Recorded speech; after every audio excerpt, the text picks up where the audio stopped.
शांति 26 नवंबर 2022।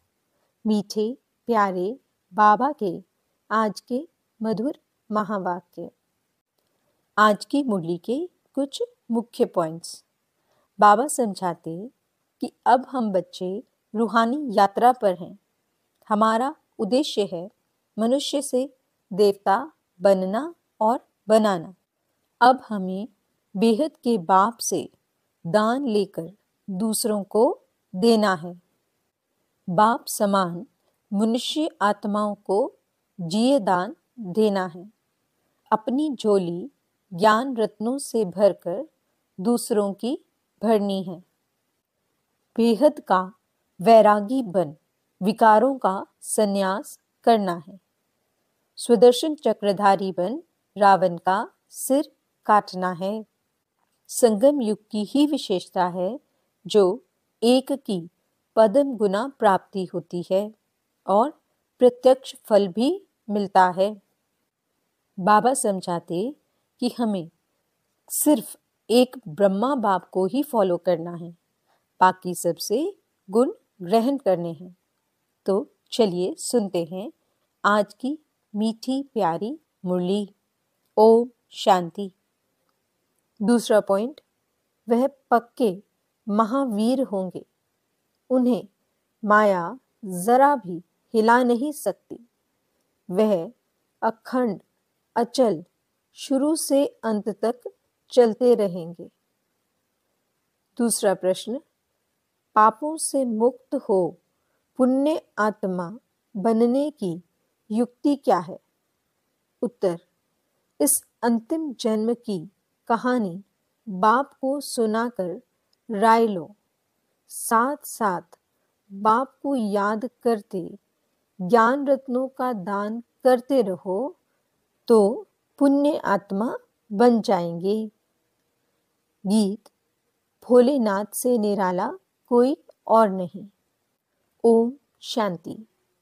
बाबा ने ओम का अर्थ समझाया है। बाप भी कहते हैं ओम शांति। ओम शांति। आत्मा का अपना स्वरूप व लक्ष्य शांति है। आत्मा का धर्म शांत है। बाबा भी अपना परिचय देते हैं। जैसे परम पिता परमात्मा का परिचय, वैसे आत्माओं का। मनुष्य ओम का अर्थ कितना लंबा करते हैं। ओम अर्थात भगवान भी कह देते हैं। भोलानाथ की भी महिमा है। भोलानाथ शंकर को नहीं कहेंगे, क्योंकि शंकर आदि मध्य अंत का राज नहीं समझाते हैं। वह तो भोलानाथ ही बताते हैं। भोलानाथ वर्षा देते हैं, शंकर वर्षा नहीं देते। भोलानाथ ही शांति, सुख, संपत्ति, बड़ी आयु भी देते हैं। हर चीज अविनाशी देते हैं, क्योंकि अविनाशी बाप है। वर्षा भी अविनाशी देते हैं।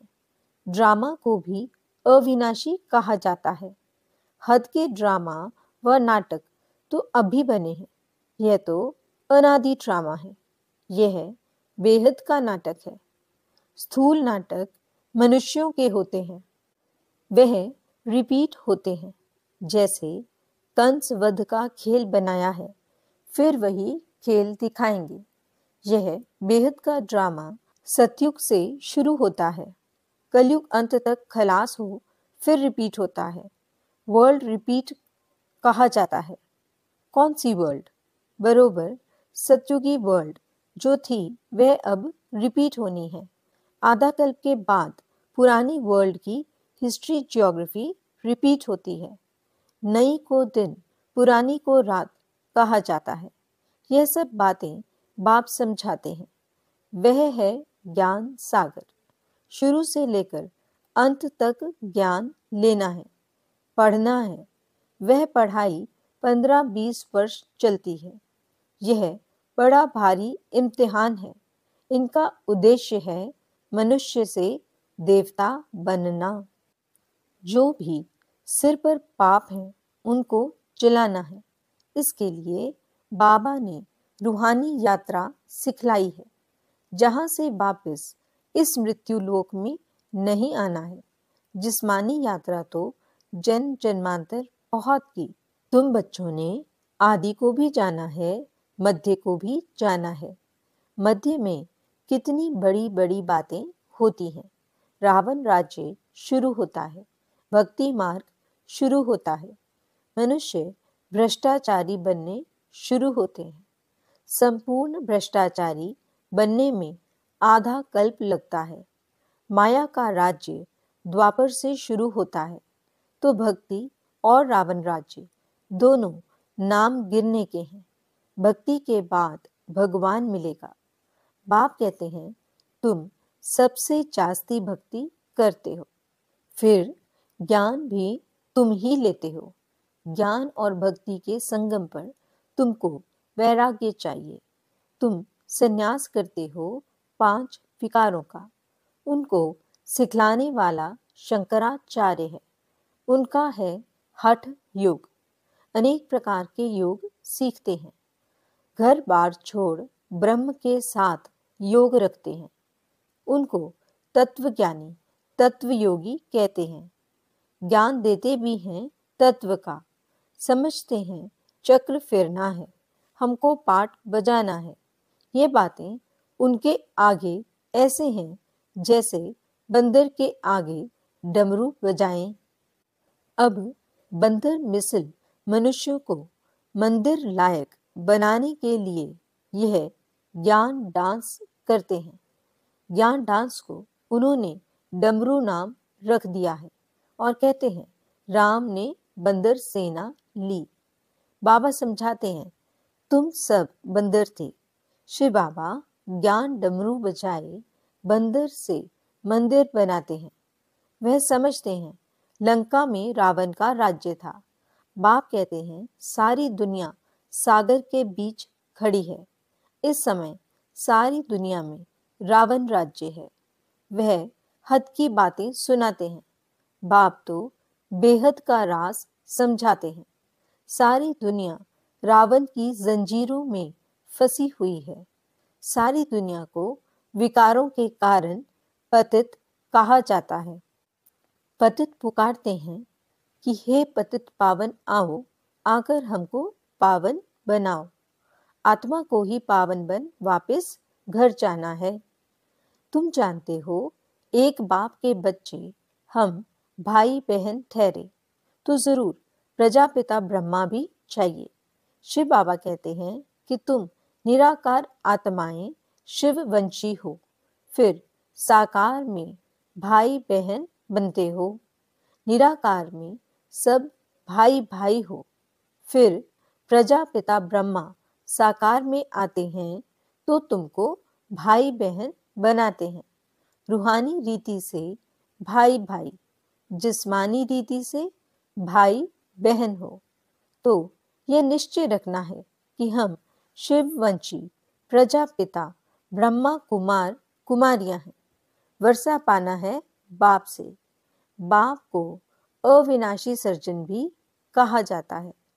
हर एक का कर्म बंधन अलग अलग है। बाप आकर कर्म, अकर्म और विकर्म की गति समझाते हैं। हर एक को अपनी अपनी जीवन कहानी सुनानी होती है। यह तो जानते हो, द्वापर से लेकर तुम पतित बनते हो। अब यह तुम्हारा अंतिम जन्म है। जो कुछ पाप किए हैं वे सब कुछ जमा होते आए हैं। अब हमको पुण्य जमा करने हैं। इतने जन्म के पाप कैसे कटें और हम पुण्य आत्मा कैसे बने? बाप कहते हैं, मुझे याद करो तो तुम्हारे विकर्म विनाश होंगे और ज्ञान रत्नों का दान करना है। जो बहुत दान करेंगे वह ऊंच मर्तबा पाएंगे। भारत जैसा दान कोई करता नहीं। अब उनको मिलता कहां से है? बेहद का बाप सबसे बड़ा फिलैंथ्रोपिस्ट है। बाप आकर जिए दान देते हैं, झोली भरकर तृप्त कर देते हैं। अपनी झोली कम व जास्ती भरना वह तो बच्चों के ऊपर है। नंबरवार झोली भरते हैं। कितने ब्राह्मण ब्राह्मणियां हैं, कितने सेंटर्स हैं, वृद्धि को पाते जाएंगे। शिव बाबा का सिजरा है अविनाशी। यह फिर साकार सिजरा बनता है। ड्रामा अनुसार शूद्र से ब्राह्मण बनना ही है। तुम नहीं बनो, यह नहीं हो सकता। ड्रामा अनुसार इतने बनने हैं जितने ड्रामा अनुसार बने थे। वही सतयुग के देवता बनते हैं। झाड़ वृद्धि को पाता रहता है। कितने झड़ भी जाते हैं। कोई तो ऐसे पक्के महावीर बनते हैं जो माया उनको हिला ना सके। वह अखंड अचल रहते हैं। अखंड अर्थात शुरू से लेकर चलते आए हैं। महावीर भी तुम बच्चों को कहा जाता है। अचल स्थिर बनना है। ऐसा कोई कह न सके कि हम 16 कला बन गए हैं। नहीं, बनना जरूर है। 16 कला संपूर्ण बनने की निशानी क्या है? जो अच्छी रीति अपनी झोली भरकर औरों की भरते हैं। ड्रामा अनुसार कल्प पहले जिसने ज्ञान की धारणा की है सो करेंगे। हम साक्षी होकर देखते हैं। पुरुषार्थ तो जरूर करना पड़े। पुरुषार्थ के बिगड़ प्रारब्ध नहीं मिल सकती। वह सब मनुष्य मनुष्य के द्वारा पुरुषार्थ करते हैं। शास्त्र भी मनुष्यों ने बनाए हैं। अब तुमको परम पिता परमात्मा की श्रीमत मिलती है। ऊंचे ते ऊंचा है भगवान। ऊंचे ते ऊंचा उनका ठाव है। बाप आया है सुख धाम, शांति धाम का मालिक बनाने। सबको शांति धाम ले जाते हैं। कितना बड़ा बेहद का पंडा है। वह एक है। बाकी जिस्मानी यात्रा पर ले जाने वाले तो अनेक पंडे हैं। कुंभ के मेले पर ढेर पंडे होते हैं। यह सच्चा सच्चा कुंभ का मेला है, परंतु पंडा एक ही है। तुम हो पांडव सेना। उन्होंने तो 5 पांडव दिखाए हैं। वास्तव में गायन इनका है। यह है शक्ति सेना। वंदे मातरम। मुख्य है भारत। यह सबका माता पिता है। सबको पावन बनाते हैं। श्री कृष्ण को तो सब नहीं मानते। श्री कृष्ण का नाम गीता में डालने के कारण भारत को इतना ऊंच तीर्थ समझते नहीं हैं। बाप कहते हैं गीता पढ़ते पढ़ते मनुष्यों की क्या हालत हो गई है। बाप तो सबको वर्षा देते हैं। ज्ञान तो अथाह है। सागर को स्याही बनाओ तो भी बेअंत अंत नहीं पाया जाता। गीता में शिव बाबा के बदले श्री कृष्ण का नाम डाल दिया है। अब तुमको अंधों की लाठी बनना है। बाप का परिचय देना है कि ऊंचे थे ऊंच कौन है? परम पिता परमात्मा। वर्षा किससे मिलेगा? उनसे। कल्प पहले भी ब्रह्मा द्वारा वर्षा लिया था। स्थापना हुई थी। वर्णों को जरूर फिरना है। तुम शूद्र से ब्राह्मण बनते हो। ब्राह्मणों द्वारा यज्ञ रचा जाता है। तुम हो सच्चे ब्राह्मण। वह हैं झूठे ब्राह्मण। भगवानुवाच। मैं तुम बच्चों को राजयोग सिखलाता हूँ। यहाँ तुमको भगवान पढ़ाते हैं, वहाँ मनुष्य मनुष्य को पढ़ाते हैं। सबको पहले बाप का परिचय देना है। परम पिता परमात्मा से आपका क्या संबंध है? कितना भी समझाओ फिर भी कह देते हैं परमात्मा सर्वव्यापी है। पत्थर बुद्धि है। अरे हम संबंध पूछते हैं। सर्वव्यापी का संबंध होता है क्या? प्रदर्शनी करते जाओ तो वृद्धि होती जाएगी। तुमको बहुत वोट्स मिलती जाएंगी।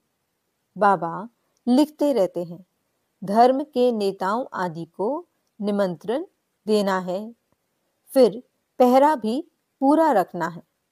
अगर तुमने ये 2-3 बातें सिद्ध कर दी तो उन सब का धंधा ही ठंडा हो जाएगा। तो बच्चों को सर्विस जोर शोर से बढ़ानी है। बहुत समझते भी हैं, परंतु बाहर निकले और खल्लास सृष्टि चक्र को समझ ले वह मुश्किल है।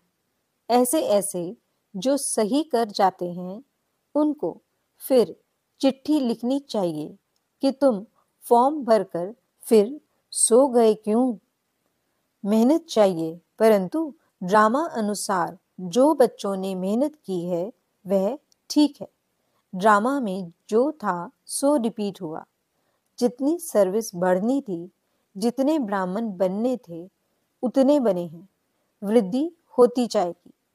कोई सेकंड में बाप को पहचानेंगे, कोई 7 दिन में, कोई 1 मास में, कोई चलते चलते ठंडे हो पड़ते हैं, फिर संजीवनी बूटी से खड़े हो जाते हैं। बच्चे जानते हैं श्रीमत पर हम भारत को स्वर्ग बनाने के रिस्पॉन्सिबल बने हुए हैं।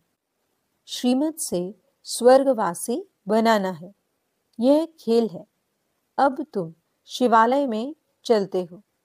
पहले तुम स्वर्गवासी थे, फिर इतने जन्मों के बाद रावण ने नरकवासी बनाना शुरू किया। अब पूरे नरकवासी कंगाल बन गए हैं। बाबा कहते हैं तुम बच्चे स्वदर्शन चक्रधारी बनते हो, रावण का सिर काटते हो, रावण दुश्मन पर जीत पाते हो। रावण फॉरेनर है, हमारा राम राज्य था। अब सारी दुनिया ने रावण से हराया है। यह शोक वाटिका है। सतयुग अशोक वाटिका है। यहाँ अशोका होटल नाम रखा है, जैसे सन्यासियों ने शिव नाम रखा है। शिव और विष्णु की माला मशहूर है, ब्राह्मणों की माला बन न सके। यह है रुद्रमाला। विष्णु की माला प्रवृत्ति मार्ग की है। मनुष्य कहेंगे इन जैसा पावन बनाओ। एम ऑब्जेक्ट सामने खड़ा है। तुम श्याम से सुंदर बन रहे हो, पुरानी दुनिया को लात मारते हो। श्री कृष्ण की आत्मा गोरी थी, इसलिए स्वर्ग का गोला उनके हाथ में दे दिया है। कृष्ण, नारायण, शिव सबको काला बना दिया है। जो शिव परमात्मा सर्व का रचयिता है, उसे भी जानते नहीं। अच्छा, मीठे मीठे सिकिलदे बच्चों प्रति माता पिता बाप दादा का याद प्यार और गुड मॉर्निंग। रूहानी बाप की रूहानी बच्चों को नमस्ते। हम रूहानी बच्चों की रूहानी बाप दादा को दिल व जान सिक व प्रेम से नमस्ते नमस्ते नमस्ते जी। गुड मॉर्निंग बाबा, शुक्रिया बाबा। धारणा के लिए मुख्य सार। पहला पॉइंट, बाप समान मनुष्य आत्माओं को जिये दान देना है। बेहद के बाप से दान लेकर दूसरों को देना है। महादानी जरूर बनना है। दूसरा पॉइंट, स्वदर्शन चक्रधारी बन रावण का सिर काटना है। बेहद का वैरागी बन विकारों का संन्यास करना है। वरदान, संगम युग पर सदा प्रत्यक्ष व ताजा फल खाने वाले शक्तिशाली व तंदुरुस्त भव। संगम युग की ही विशेषता है जो एक की पदम गुणा प्राप्ति होती है और प्रत्यक्ष फल भी मिलता है। अभी अभी सेवा की और अभी अभी खुशी रूपी फल मिला, तो जो प्रत्यक्ष फल अर्थात ताजा फ्रूट खाने वाले हैं वह शक्तिशाली व तंदुरुस्त होते हैं। कोई कमजोरी उनके पास आ नहीं सकती। कमजोरी तब आती है जब अलबेले होकर कुंभकर्ण की नींद में सो जाते हो। अलर्ट रहो तो सर्वशक्तियां साथ रहेंगी और सदा तंदुरुस्त रहेंगे। स्लोगन: फॉलो एक ब्रह्मा बाप को करो, बाकी सबसे गुण ग्रहण करो। अच्छा, ओम शांति।